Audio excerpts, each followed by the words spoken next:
Existe um lugar no planeta onde duas nações da OTAN travaram uma guerra que durou 49 anos. 49 anos de invasões, ocupações, bandeiras sendo hasteadas em território inimigo. 49 anos de um conflito que poderia ter explodido em violência a qualquer momento. Mas não houve um único tiro disparado, não houve sangue derramado. A única baixa real dessa guerra foi o estoque de bebidas alcoólicas de ambos os lados, porque esta é a história da Guerra do Whisky, o único conflito armado da história onde as armas eram garrafas de destilados premium e onde a diplomacia mais bizarra do século XX transformou uma rocha estéril no Ártico em símbolo de como resolver disputas territoriais sem destruir vidas. Hoje você vai entender como uma garrafa de whisky criou a primeira fronteira terrestre entre o Canadá e a Europa, e por que essa história absurda pode ser a lição mais importante de geopolítica que você vai aprender este ano. Para entender essa guerra, você precisa primeiro entender o vazio. Um vazio gelado, hostil, absolutamente inútil para qualquer forma de vida humana. Ilha Hans. Tartupaluk para os inuites. 1,3 km de rocha nua espremida no centro do canal Kennedy, entre a ilha Ellesmere canadense e a Groenlândia dinamarquesa. Imagine uma paisagem lunar transplantada para o Alto Ártico, sem árvores, sem vegetação, sem água doce, sem animais, apenas pedra escura emergindo do gelo eterno, batida por ventos que poderiam arrancar a pele do seu rosto. Temperaturas que mergulham dezenas de graus abaixo de zero. Um lugar tão remoto que em 1997, um navio de guerra dinamarquês tentou chegar lá e foi forçado a desistir a 241 quilômetros de distância, bloqueado por gelo impenetrável. Este é o prêmio. Esta rocha sem valor. Mas em 1973, diplomatas canadenses e dinamarqueses sentaram-se para desenhar uma fronteira marítima através do Estreito de Nares. 127 pontos definidos com precisão cartográfica, uma linha imaginária cortando o oceano congelado. E então chegaram ao ponto 122 e pararam, porque bem ali, exatamente no meio, estava aquela maldita ilha, pequena demais para importar, grande demais para ignorar. Os diplomatas olharam uns para os outros, consultaram mapas, fizeram cálculos e tomaram a decisão mais perigosa que diplomatas podem tomar: deixar para resolver depois. A fronteira pulou da coordenada 122 direto para 123, contornando a ilha Hans como se ela não existisse, um buraco negro jurídico no meio do Ártico. E por uma década, ninguém se importou, porque quem em sã consciência iria querer aquilo? Mas em 1980, a Domi Petroleum, empresa canadense, começou a fazer pesquisas na região. Petróleo, gás natural.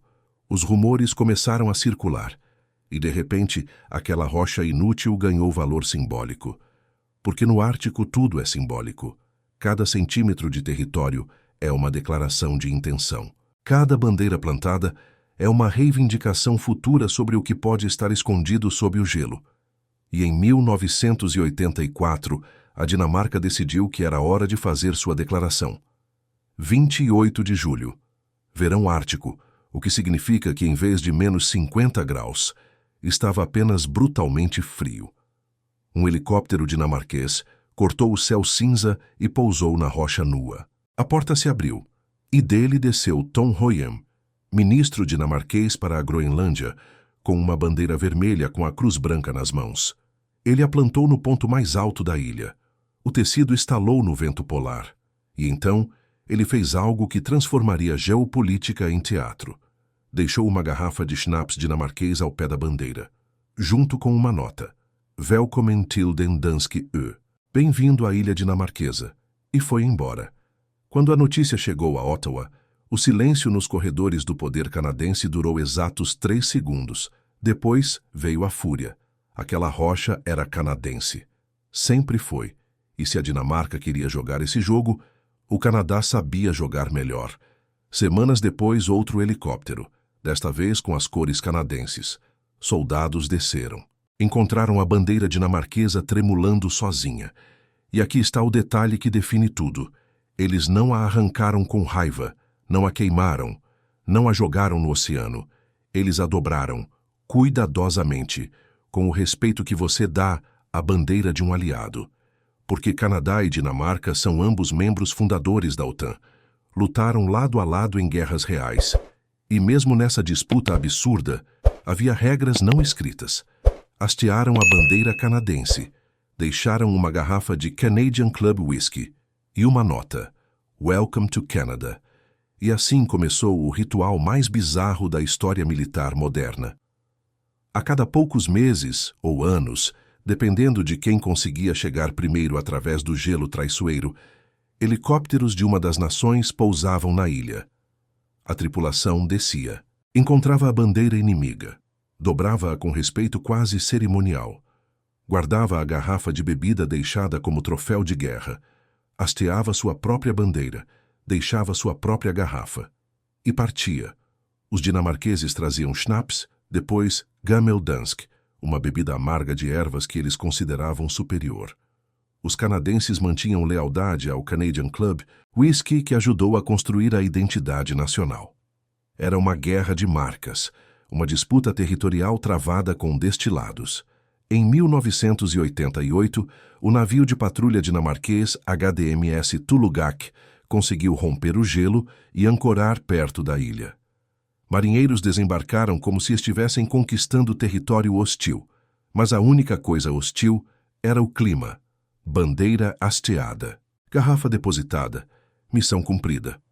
Do outro lado do Atlântico, diplomatas canadenses redigiram protestos formais. Notas oficiais foram trocadas entre Copenhague e Ottawa, linguagem diplomática gelada, tão fria quanto o Ártico que disputavam. Mas, por baixo da formalidade, havia algo quase divertido, porque ambos os lados sabiam que isso era teatro. Um jogo de xadrez onde as peças eram bandeiras e as jogadas eram medidas em garrafas. Durante anos, a guerra do uísque permaneceu como uma curiosidade geopolítica. Jornalistas ocasionalmente escreviam artigos divertidos sobre a disputa mais educada da história. Cartunistas desenhavam soldados trocando garrafas como presentes de Natal. Era o tipo de conflito que fazia as pessoas sorrirem em vez de chorar. Mas em 2005, alguém esqueceu que isso era uma comédia. Bill Graham, ministro de Defesa do Canadá, decidiu fazer uma declaração forte sobre soberania ártica, e ele escolheu a Ilha Hans como palco. Pousou lá com comitiva oficial. Câmeras registraram tudo. Ele pisou na rocha como um conquistador, bandeira canadense tremulando atrás dele, e declarou ao mundo: "Isto é Canadá." A Dinamarca enlouqueceu. Protesto diplomático oficial foi enviado imediatamente. O tom mudou. De repente, não era mais engraçado, porque Graham não seguiu o protocolo não oficial da guerra. Ele transformou um ritual privado em espetáculo público. E quando você torna pública uma disputa territorial, mesmo que seja sobre uma rocha inútil, você força o outro lado a responder com força equivalente. Anders Fogh Rasmussen, primeiro-ministro dinamarquês, exigiu fim imediato da guerra de bandeiras. A mídia de ambos os países pegou fogo. Nacionalistas de poltrona em Toronto e Copenhague gritavam sobre soberania violada, e então aconteceu algo magnificamente ridículo: a guerra Google. Empresas canadenses começaram a comprar anúncios patrocinados no Google. Quando você pesquisava a Ilha Hans, apareciam propagandas afirmando que o território era canadense, com argumentos legais e históricos. A Dinamarca respondeu comprando seus próprios anúncios. De repente, a disputa territorial estava sendo travada nos resultados de busca. Era absurdo, era hilário e era sintoma de algo maior. O Ártico estava esquentando, literalmente e figurativamente. O gelo estava derretendo. A passagem do Noroeste, sonho de exploradores por séculos, estava se tornando navegável. E sob aquele gelo derretendo, estimativas apontavam para trilhões de dólares em petróleo, gás natural e minerais raros. A Ilha Hans não valia nada sozinha, mas ela era um marcador, uma declaração de intenção. Quem controlasse aquela rocha estabelecia precedente para reivindicações maiores. Então, em 2018, algo mudou. Canadá e Dinamarca cansados da bobagem, criaram uma força-tarefa conjunta. Diplomatas sérios, não mais jogando teatro. Advogados internacionais examinando mapas do século XIX. Historiadores revisitando explorações esquecidas. E, finalmente, depois de 49 anos de bandeiras e bebidas, depois de décadas de protocolo não oficial transformado em circo público, eles chegaram a um acordo. 14 de junho de 2022. O tratado foi assinado. Mélanie Joly pelo Canadá, Jeppe Kofod pela Dinamarca. A ilha seria dividida, 60% para a Dinamarca, 40% para o Canadá. Uma fronteira terrestre cortando a rocha ao meio. E com aquela assinatura, algo extraordinário aconteceu. Pela primeira vez na história, Europa e América do Norte compartilhavam uma fronteira terrestre, não através do Atlântico, não simbolicamente, mas fisicamente. Uma linha desenhada na pedra gelada do Alto Ártico, a fronteira mais improvável do planeta. E não apenas isso. Com os 3.882 quilômetros de fronteira marítima já estabelecida, Canadá e Dinamarca agora compartilhavam a fronteira mais longa do mundo. Mais longa que Canadá e Estados Unidos. Mais longa que Rússia e Cazaquistão. Dois países que a maioria das pessoas nem sabia que faziam fronteira, de repente tinham o relacionamento fronteiriço mais extenso da Terra. O acordo foi além da linha no mapa. Garantiu que os inuites, que chamavam aquela região de lar por milênios antes de qualquer europeu sonhar em chegar lá, manteriam acesso livre através da fronteira, porque para eles, aquela rocha sempre foi Tartupaluk, não dinamarquesa, não canadense, apenas mais um ponto de referência na vastidão do lar ancestral. O tratado respeitou isso, e em 19 de dezembro de 2023, o parlamento dinamarquês ratificou oficialmente o acordo. A guerra do uísque tinha acabado. Não com rendição, não com vitória, mas com aperto de mão e reconhecimento mútuo de que dividir era mais inteligente que disputar. Mélanie Joly chamou de a guerra mais amigável de todas. E ela estava certa, mas também estava errada. Porque a verdadeira guerra nunca foi sobre a ilha Hans. A verdadeira guerra está acontecendo agora, e ela não é nada amigável. Enquanto Canadá e Dinamarca trocavam garrafas de uísque, o Ártico estava mudando. O gelo que protegeu aquela região por milênios está derretendo em velocidade catastrófica. A passagem do Noroeste, que matou incontáveis exploradores tentando encontrá-la, agora abre durante meses por ano. Navios comerciais começam a usar a rota, cortando semanas de viagem entre Europa e Ásia. E onde há rotas comerciais, há interesses militares. Onde há recursos acessíveis, há apetite imperial. O Ártico não é mais uma fronteira congelada. É um campo de batalha econômico valendo trilhões.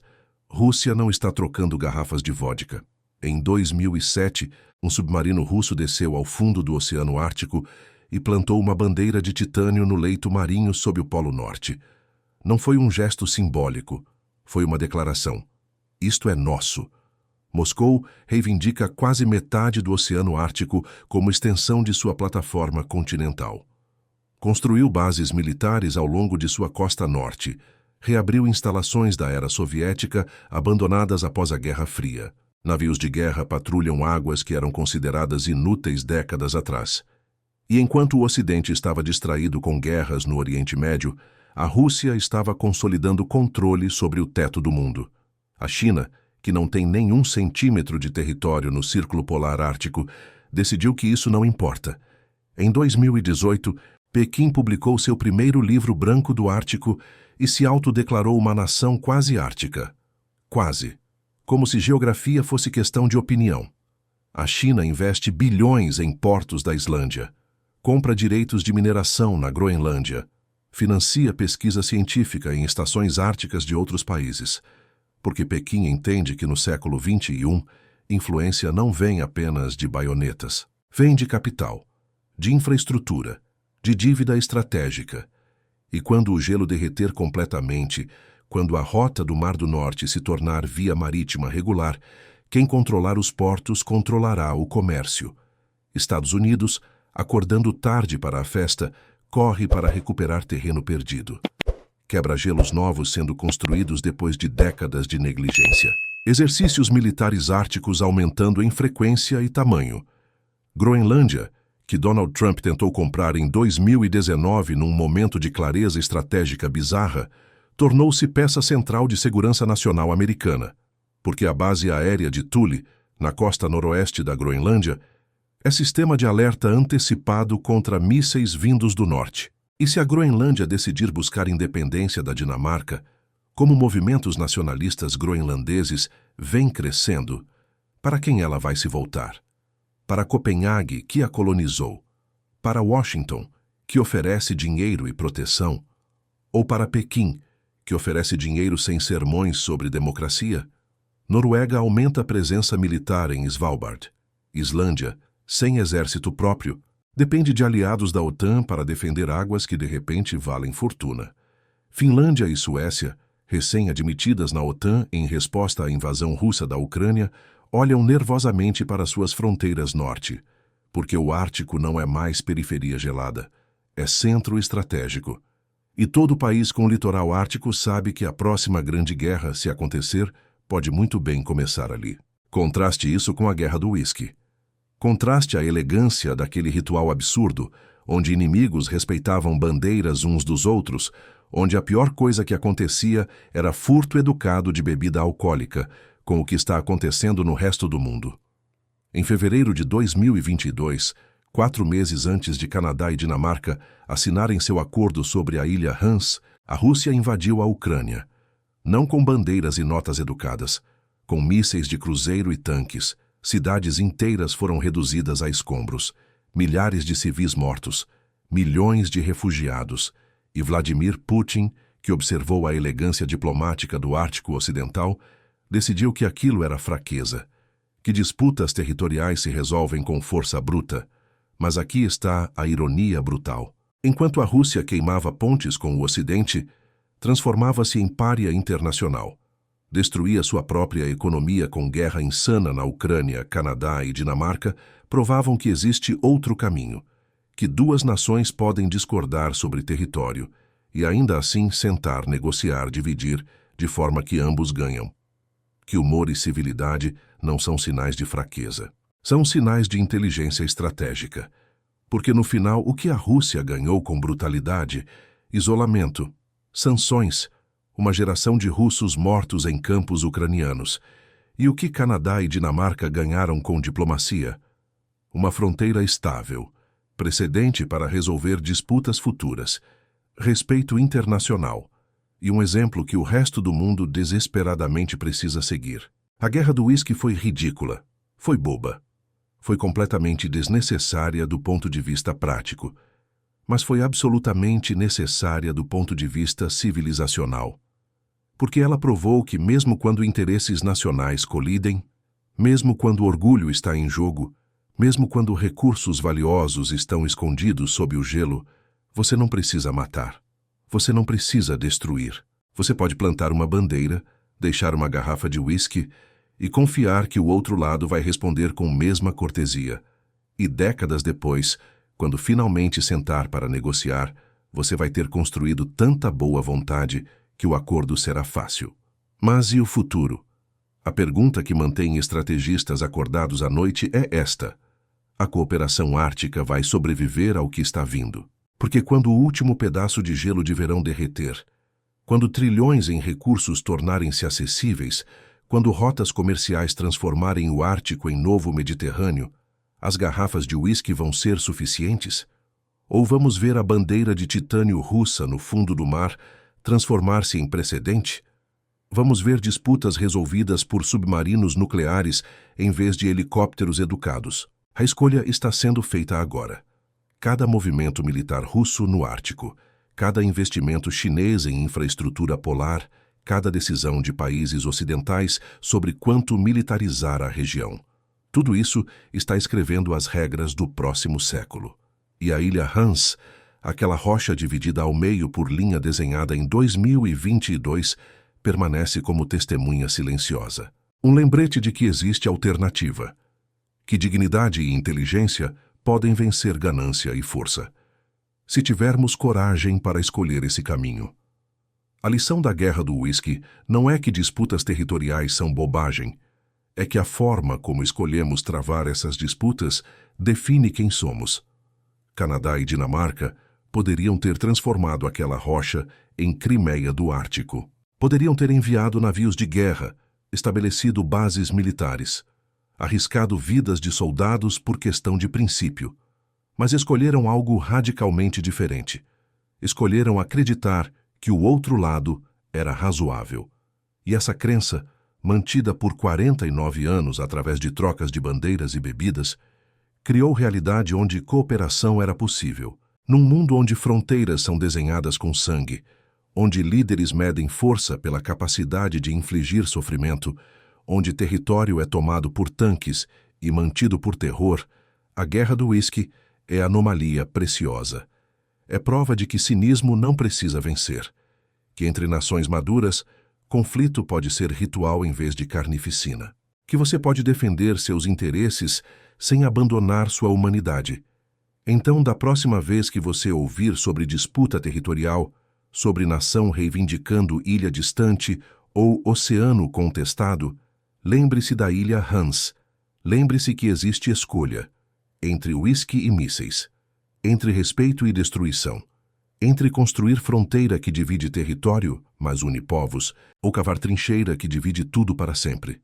Se este vídeo fez você pensar diferente sobre como nações podem resolver conflitos, se a história de uma guerra travada com garrafas de bebida restaurou um pouco da sua fé na diplomacia, inscreva-se no canal.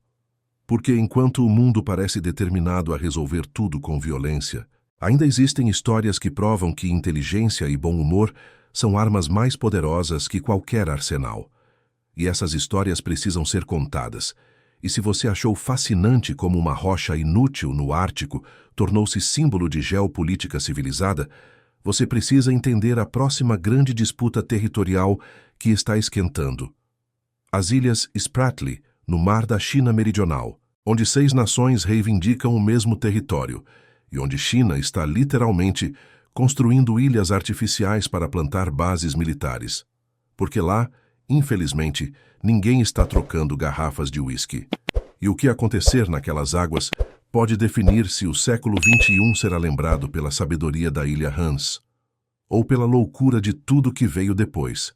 A escolha ainda está sendo feita, e de certa forma todos nós temos voto.